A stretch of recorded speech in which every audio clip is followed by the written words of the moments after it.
कस्तूरी नाम कबीर है, बिन छेड़े मैं कंत। आद अंत की कहते हूँ, पटतर कोई न संत, कि उसके बराबर कोई संत नहीं है। ये आदि और अंत का सारा ज्ञान तुम्हें बता रहा हूँ। कबीर जी, गरीबदास जी बताते हैं। चिदानंद चंदन कला अवगत लहर उठंत, झीना आकार अजोक पद फिर त्रिकुटी में दिखंत।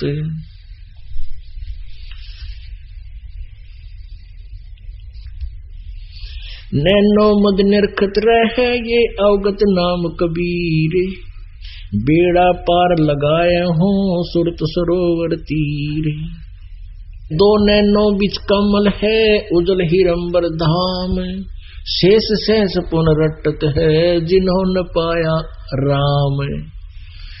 परमात्मा कहते हैं कि जिन मंत्रों को तुम जाप करते हो, कोई तो वासुदेव ओम नमः वासुदेव नमः ओम नमः शिवाय कहते हैं, या राम राम राम राम, या ओम ओम ओम ओम। अब परमात्मा कहते हैं कि आप कहते एक जीव और शेष नाग के दो जीव हैं, और 1000 उसका मुंह, एक बार में 2000 जाप कर रहा है राम राम ओम ओम। अरीबता है उसने ना पा लिया, क्योंकि वो नाम नहीं सही जो परमात्मा प्राप्ति के हैं उनके पास। और तुम्हारे एक जीव तो तुम कैसे उस मालिक को इस रट का पालोगे? हम बताते हैं उस मंत्र से उस परमात्मा प्राप्ति होगी। नैनो मद निरखत रहे अवगत नाम कबीर, बेड़ा पार लगाए हूँ सुरत सरोवर तीर। दो नैनो बिच कमल है उजल हिरंबर धाम, शेष शेष पुनरटत है जिन्होंने पाया वह राम। शेष 88 ना गए ये 2400 पर चोखे, 3300 पर तलब है कोई बकरा कोई बोके। ओहो, अब यह बात ईब समझ में आओगी आपके। शेष 88 ना गए और 2400 पर चोखे, 3300 पर तलब है बने कोई बकरा कोई भूखे। परमात्मा की अमरवाणी बताते हैं कि 88,000 ऋषि भी पार नहीं हुए, क्योंकि उनका ज्ञान आपने देख लिया। और 2400 पर चौक है, ये 24 अवतार बताए जाते हैं, कहते इनकी भी 92 माटी। और 33 करोड़ देवता बताते हो, 3300 पर तलब है बने कोई बकरा कोई बोके। 84 लाख योनियां हम जाओगे, कोई बकरा बनेगा कोई गधा बनेगा कोई कुत्ता बनेगा। शेष 88 5 में 2500 को मैं पूछे, ये तो स्थिर है नहीं कबे मुकाम कबे कूचे। 10वां जो अवतारे है वो हिमालय का नीरी, बोतक गोते खावेंगे सतगुरु कहे कबीर। हिमालय का नीर क्यों करे? जैसे पहाड़ के ऊपर जबरदस्त वर्षा होती है तो वो जल थोड़ी देर टपका है, बस वर्षा होगी इतने, बाकी फिर नीचे आ जाता है। अर्थात एक बार तो ये उच्च पद प्राप्त करते हैं, अवतार बनकर आते हैं और फिर 84 लाख योनियों में भटकते रहते हैं। ना सतगुरु जननी जन, गरीबदास जी परमात्मा को आंखों देख कर बता रहे हैं उसकी सारी महिमा को। ना सतगुरु जननी जन जाके मायन बाप, पिंड ब्रह्मंड से रहित है नावा तीनों ताप। शब्द संदेशा कहते हूँ बिन बिन भेद विचार, इनको माया जानियो ये 9-10वां अवतार। अब यहाँ माया का अर्थ है काल का जाल, माया माने जाल। शब्द संदेशा कहते हूँ बिन बिन भेद विचार, इनको माया जानियो ये 9-10वां अवतार। ये काल का जाल है, 9-10 अवतार होंगे, काल के जाल हैं, काल की माया से है ये। अब माया कैसे, जाल कैसे है कि जैसे श्री कृष्ण ने कंस मार दिया और श्री कृष्ण विष्णु अवतार थे, अब पूरा मानव श्री कृष्ण जी को हीरो मान के और भगवान मान के, समर्थ शक्ति मान के, क्योंकि कंस जैसा दुष्ट राजा सबको दुखी कर रहा था, उसको मार देने से सब ने राहत की सांस ली।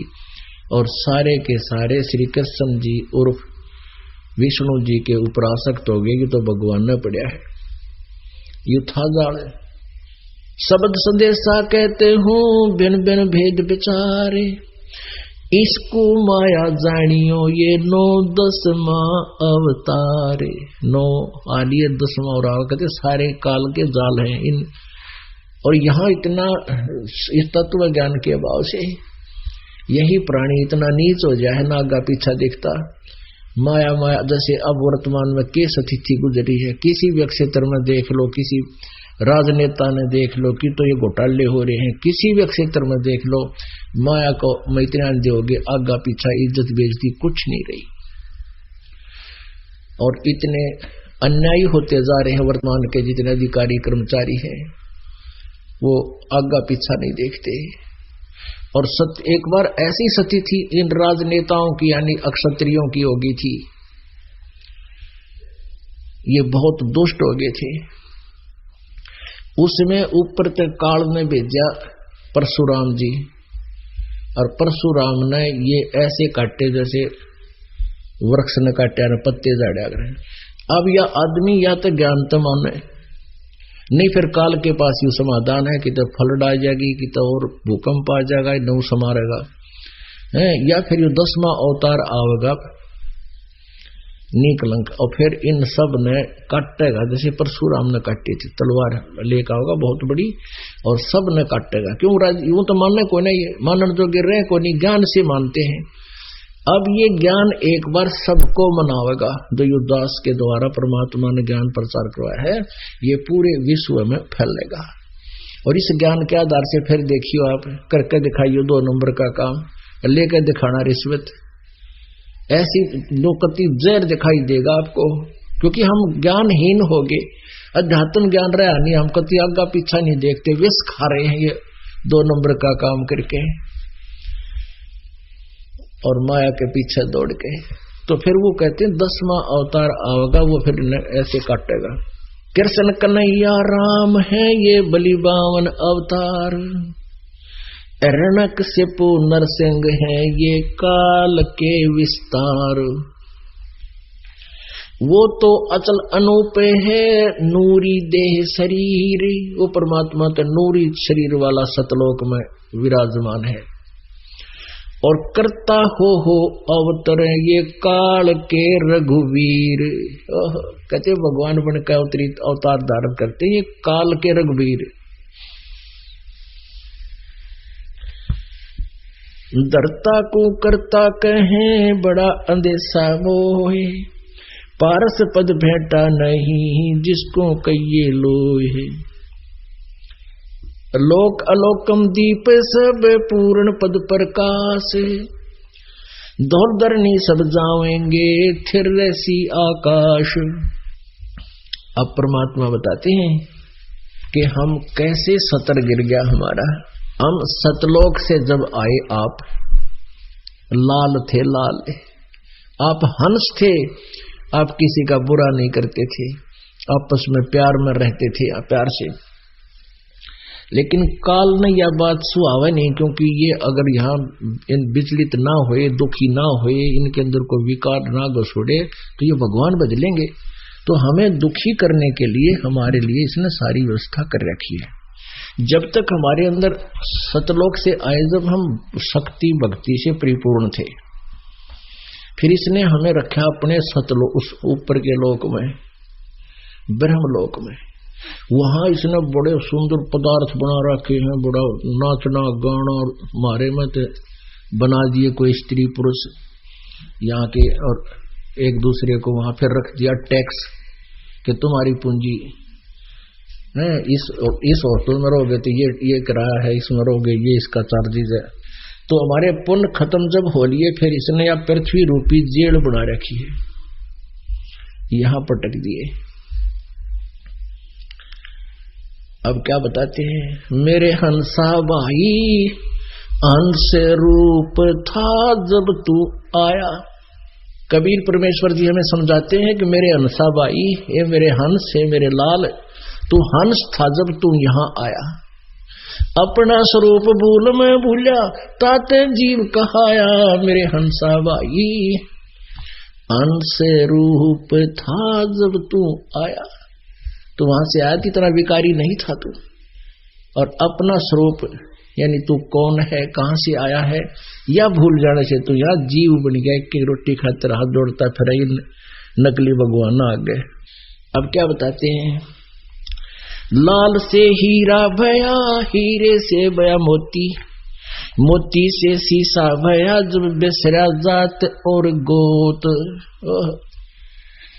के लाल तो हीरा बन गया, हीरे तो फिर मोती बन गया। यहाँ सतयुग में जब आते हैं प्राणी, तो वो भी बहुत, कलयुग में जब सतयुग में जो जन्म लेते हैं, वो भी बहुत अच्छी शांत स्वभाव के होते हैं। और फिर कहते हैं यथार्थ भक्ति ज्ञान ना होने से, परमेश्वर का सही मार्ग ना मिलने से, और कहते हैं फिर तो मोती से शीशा भया, क्योंकि तुम बिसर गया जात और गोत। जो कारण तू तो जात गोत भूल रहा है, अर्थात यथार्थ ज्ञान को, सतलोक को तू भूल गया, यथार्थ भक्ति भूल जाने से तुम शीशा बन गया। फिर क्या बताते हैं, सोने से चांदी भया, आप इतनी डी वैल्यू होगी आपकी, इतनी डिक्रीज होगी आपकी वैल्यू, सोना था जब तू आया, फिर सोने से चांदी हो गया, और चांदी से फिर तू रांग बन गया। अब जीव बनकर हम रांग बन गए। सोने से चांदी भया, चांदी से भया रुपया, रुपये से शीशा भया, जाना नहीं स्वरूप, जस्त भया तांबा भया, यौवन हो गया रांग, और शब्द महल जाना नहीं, नाहक धारा सांग। कि जैसे स्वांग धारण करना, यानी एक साधु का रूप बनाकर, दाढ़ी दूढ़ी बढ़ाकर, बाल बूल रखवा कर, या घोट मुंड मुंडवा कर, लाल पीले कपड़े पहन कर चल दिया परमात्मा पाने। कहते हैं तुझे ज्ञान तो कहीं का है नहीं, और सांग बना रहा तो संत बन गया।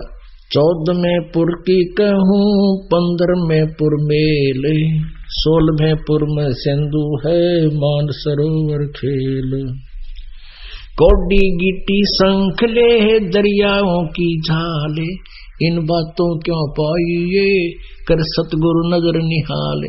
अब जैसे ना कोई संत महात्माओं को देखते हैं, कहते हैं उसने ऐसी सिद्धि दिखा दी, जैसे अगस्त ऋषि ने 7 समंदर पी लिए एक घूंट में, और गोरखनाथ जी ने जो है एक पहाड़ी थी उसका अपनी सिद्धि से सोना बना दिया। परमात्मा कहते हैं ये तो जैसे इस परमात्मा रूपी शक्ति की, भक्ति की झाल है, और इस झाल में ये संखले, ये घुग्गे चुगे हैं ये लोग। समुद्र जब झाल मारता है नीचे से, साइक्लोन आता है, तो वो बहुत नीचे से जो है ना मोती, हीरे और शंख बाहर फेंकता है, ये छोटी छोटी शंखले से, सीप के टुकड़े से, खोखे।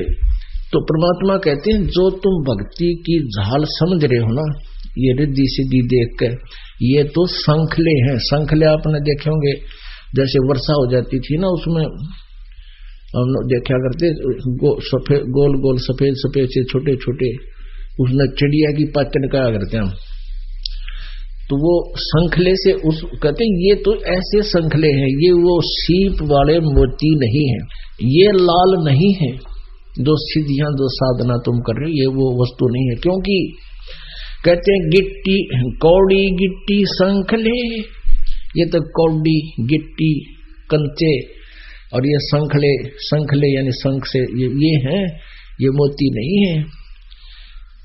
जिसको तुम मोक्ष रूपी मोती मान रही है, वो साधना तुम्हारी नहीं है।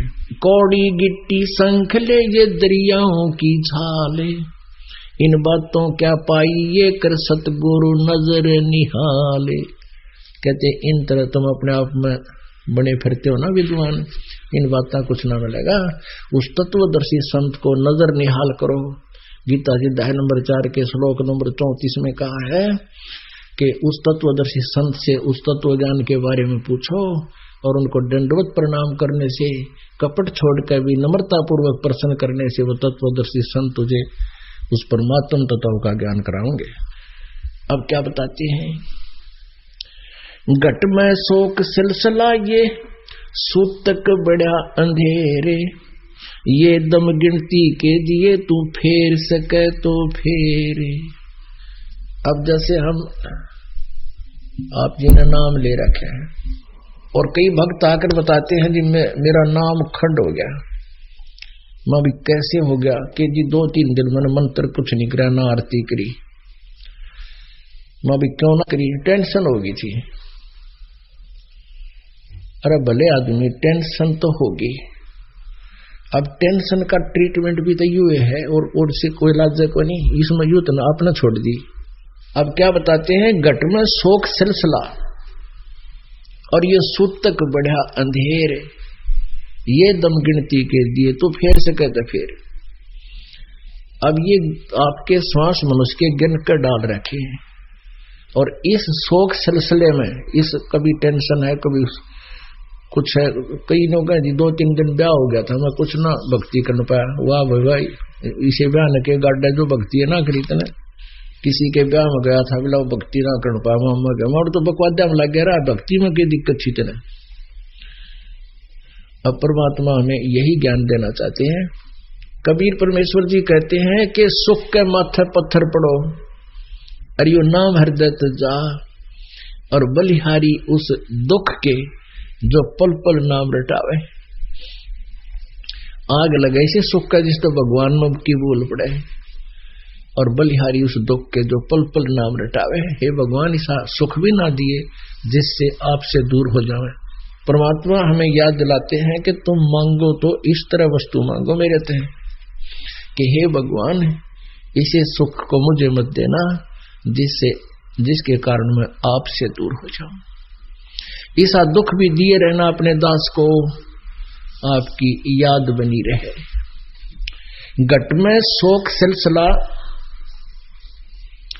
और सूतक बढ़ा अंधेर, और ये दम गिनती के दिए फेर से कहता फिर। एक दरोगा जी था, घोड़ी पर चढ़ गए, पुराने समय की बात है, और किसी कामवश गांव को जा रहा था शहर से।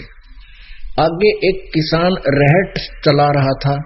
रहट होता था पहले कुएं से पानी लेते थे, और एक पुली होती थी काट की, उस पुली के ऊपर एक चैन लपेट बांध डाल देते थे लोहे की, और उस बहुत बड़ी चैन इतनी चौड़ी, और उसका बाल्टी वेल्ड करा देते थे, और वो रहट चलता था बैलों से कोल्लू की तरह, और वो उस पुली को घुमाता था। वो पुली नीचे से पानी लेकर आती थी और नाले में डाल देती थी, वो खेत में सिंचाई करता था। और उसमें आवाज बहुत आया करती, क्योंकि लकड़ के जुगाड़ हुआ करते, वो चरड़ चू ची चू चला करते। अब दरोगा जी ने देखा, घोड़ी ने दूर से देखा पानी चल रहा है, उसको प्यास लगी थी, दरोगा जी को भी प्यास लगी थी। अब दरोगा जी ने घोड़ी को उधर कर दिया जिधर पानी था, जल निकल रहा था कुएं से, रहट से। तो वो निकट आई घोड़ी, तो वो ची चू की आवाज ने सुनकर दूर फड़क कर बाज गई। अब ऐसा तो ने जोर से गुस्सा में आवाज लगाई, रे ओ रहट वाले, इस चू को बंद कर, मेरी घोड़ी डर रहा है। अब किसान ने वो रहट रोक दिया, बैल खड़े कर दिए, रुक गए, चू बंद होगी, घोड़ी निकट आई। तब तक वो जल, क्योंकि वो चल रहे थे, पानी जल निकले, और आगे सूखा खेत, पानी साथ साथ सोख रहा था, पी रहा था रेत। अब घोड़ी निकट आई, इतना वो पानी पाया ना खेत में, पानी सूख गया, पीने जोगा जगह नहीं मिली। दरोगा जी ने कहा, रे किसान जल निकाल। उसने फिर बैल आंग डंडा मार दिया, वो फिर चू शुरू हुई, घोड़ी फिर बिदक की। अब दरोगा ने कहा, रे चू को बंद कर। उसने फिर चू बंद कर दी, बैल रोक दिए। निकट आया तो पानी फिर पाया, जल नहीं पाया। ने बोला जल निकाल, वो फिर बैल आंख दिए। वह फिर घोड़ी चू चू हुई तो दूर भाज गई। अब किसान बोला दरोगा जी इस चू चू में पी गए तो पी गए ना, दोनों मरोगे। इस चू चू में पानी मिलेगा ना कि पानी निकलेना। तो पुण्यात्माओं यहां कहते घट में शोक सिलसिला, ये सुतक बड़ा अंधेर, ये दम गिनती के दिए तो फेर सके तो फिर। बोलो सतगुरुदेव।